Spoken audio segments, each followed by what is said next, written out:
अस्सलाम वालेकुम दोस्तों, आबिद खान एक नए शो के साथ आपकी खिदमत में हाजिर है और मैं मौजूद हूँ एक ऐसे गुमनाम शख्स की आखिरी आरामगाह पर जिसके नाम से तो लोग वाकिफ नहीं, मगर उसकी बनाई हुई इमारत आज भी आंखों को खीरा कर देती हैं।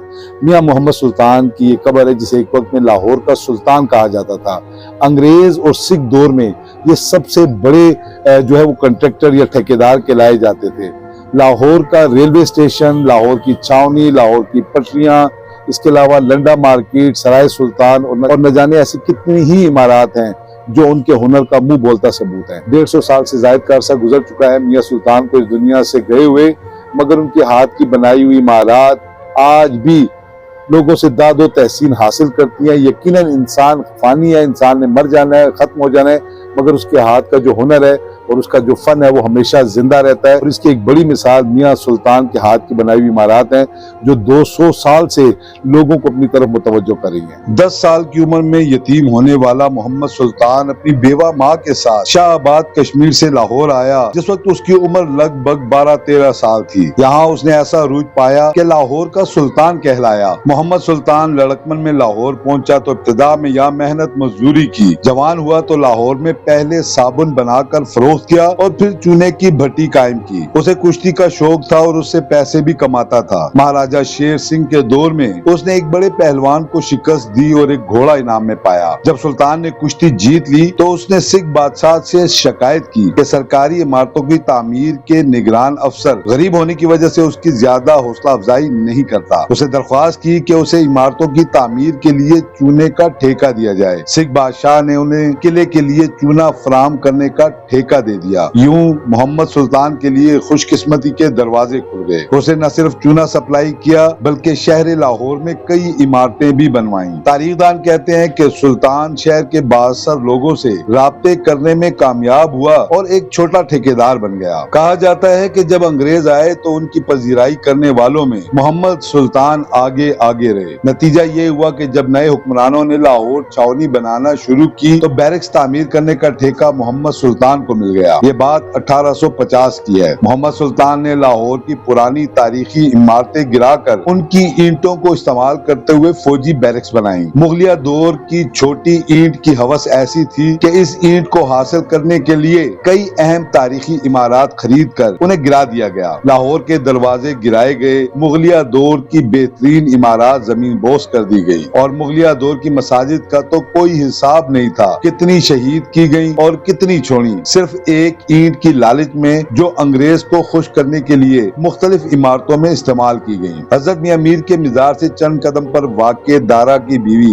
नादरा बेगम के मकबरे से सिख ऐद में कीमती पत्थर को नोच डाला गया। फिर अंग्रेज दौर में मियां मीर छावनी के लिए ईंटों की जरूरत थी, इसी मकबरे से फिर पूरी की गई। तहकीकात चिश्ती के मुताबिक सुल्तान ठेकेदार ने मियां मीर के सज्जादा नशीन के साथ 250 रुपए के एवज इस मकबरे की बर्बादी का सौदा किया। चिश्ती ने मकबरे के गिर्द दीगर कई इमारतों का भी जिक्र किया जो सुल्तान और सज्जादा नशीन के हिर्स की नजर हो गई। रजा अली अब्दी के मुताबिक ये साबुन सास पहलवान देखते ही देखते शहर का रईस हो गया। गोरे हुक्काम ने अपनी रिपोर्ट्स में लिखा कि ये बड़ा ही बाकमाल शख्स है। शायद इसी बिना पर मोहम्मद सुल्तान को लाहौर से मुल्तान तक रेलवे लाइन बिछाने के लिए रास्ता हमवार करने और तैयार करने का ठेका दिया गया। इसी रेलवे की पटरियों के साथ डालने के लिए पत्थर दरकार हुआ जो इस इलाके में दस्तयाब नहीं था। सुल्तान की निगाह हड़प्पा के तारीखी खंडरों पर पड़ी और सुल्तान ने कदीम तारीख के वो आसार उजाड़ डाले और हड़प्पा की ईंटें और पत्थर रेलवे लाइन पर बिछा दिए। मोहम्मद सुल्तान ने शहर लाहौर में मुगल शहजादों की इमारतें मुनदिम कर दी और दारा शको के महल खोद कर उनकी बुनियादों से बेहद पुख्ता ईंटें निकाली और उन्हें फिर उस रास्ते पर बिछा दिया। बाज मौर्रखीन इस तनकीद के जवाब में मियां सुल्तान का दिफा करते हुए कहते हैं कि उन्होंने जो ढांचे गिराए वो पुराने हो चुके थे और सिख हुकूमत की बेहिसी की वजह से महज खंडरात में तब्दील हो चुके थे। इन इमारतों में मुगलिया दौर की तबाहशुदा इमारतें शामिल हैं जिनकी ईंटों को नई इमारतों में इस्तेमाल किया गया। मुस्तनसर हुसैन तारड़ लिखते हैं कि सुल्तान ठेकेदार ने मुगल ऐद के मकाबिर, मसाजिद, हवेलियां जो खंडर हो चुके थे उनकी ईंटें इस्तेमाल की, मगर कहा जाता है कि ईंटों के हसूल के लिए कई शानदार मुगल इमारतें जिनमें मसाजिद भी शामिल شامل تھی وہ شان و شوکت سے بھی قائم تھی مگر انہیں ڈھا دیا گیا۔ سلطان تقریباً ڈھائی تک لاہور کی مرکزی شخصیت رہا۔ 1850 کے آخر تک سلطان ایک بڑا ٹھیکیدار بن چکا تھا۔ اس کے پاس شہر اور اس کے گرد و نواح میں سرکاری عمارات کی تعمیر کے بہت سے کام تھے۔ کہا جاتا ہے کہ دہلی دروازے کی عمارت بہت خستہ اور کمزور ہو چکی تھی۔ انگریزوں نے اس کی تعمیر نو کا ٹھیکہ بھی محمد سلطان کو دیا۔ پھر 1857 کے بعد لاہور کا قلعہ نما ریلوے اسٹیشن بنانے کا سوچا گیا تو نظر انتخاب پھر میاں سلطان ہی پر پڑی۔ ایک وقت ایسا آیا کہ محمد سلطان اتنا بڑا اور مالدار ہو گیا کہ اسے لاہور کا سلطان کہا جانے لگا اور وہ لاہور کے معزز ترین لوگوں میں شامل تھا۔ تاریخ دان کہتے ہیں کہ انگریز حکمران کو ایسا کام کرنے والا آدمی شاید ہی ملا ہوگا۔ کہا یہ جاتا ہے کہ دولت کے انبار پر براجمان ہونے کے بعد اس عظیم ٹھیکیدار کو غریب، غربا،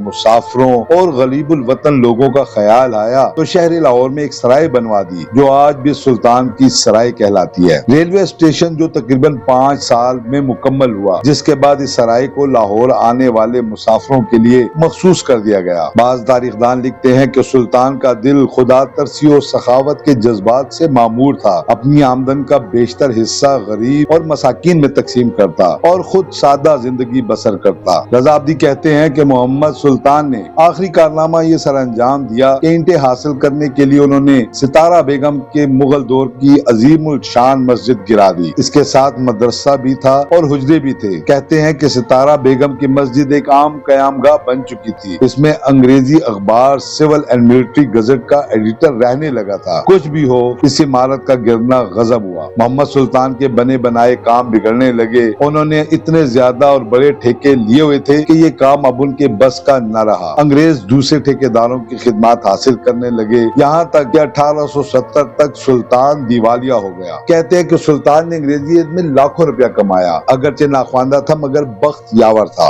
سرکاری بڑی بڑے مکانات و عالیشان عمارات اور چھاونیاں بنائیں، اپنی خاص عمارتیں بھی تعمیر کی، ایک عمدہ اور عالیشان سرائے اور بازار اپنی یادگار کے طور پر چھوڑے، اور پھر یہ دیکھیں کہ جب وہ زوال پذیر ہوئے اور اس حال میں مرے کہ کوئی پوچھنے والا نہ تھا، بس یہ کہنے والے موجود تھے کہ سلطان نے ایک مسجد کیا گرائی، قدرت نے اسے اس گڑھے میں گرا دیا جسے عرف عام میں قبر کہتے ہیں۔ کاروبار میں بڑا نقصان ہوا تو سلطان نے اپنی تمام جائیداد گروی رکھ کے جموں کشمیر کے مہاراجا سے 5 لاکھ روپیہ قرض لیا مگر اس کی قسمت ماند پڑ چکی تھی۔ وہ قرضہ بھی واپس نہ کر سکا اور جائیدادیں لوگوں کو فروخت کر دی۔ 4 فروری 1876 کو وہ لاہور میں قسم پرسی کے عالم میں وفات پا گیا اور لاہور کے میانی صاحب قبرستان میں اس وقت دفن ہے۔ سلطان بے اولاد تھا سو آخری دنوں میں اس کے جوڑوں کے درد کے معالج سراج الدین ہی ان کے وارث ہوئے اور اس کی نسل میں سے ہی کسی نے محمد نعمان کے دادا نے حویلی سلطان خرید لی۔ محمد سلطان بے اولاد تھا سو آخری دنوں میں اس کا معالج سراج الدین ہی اس کا وارث ٹھہرا۔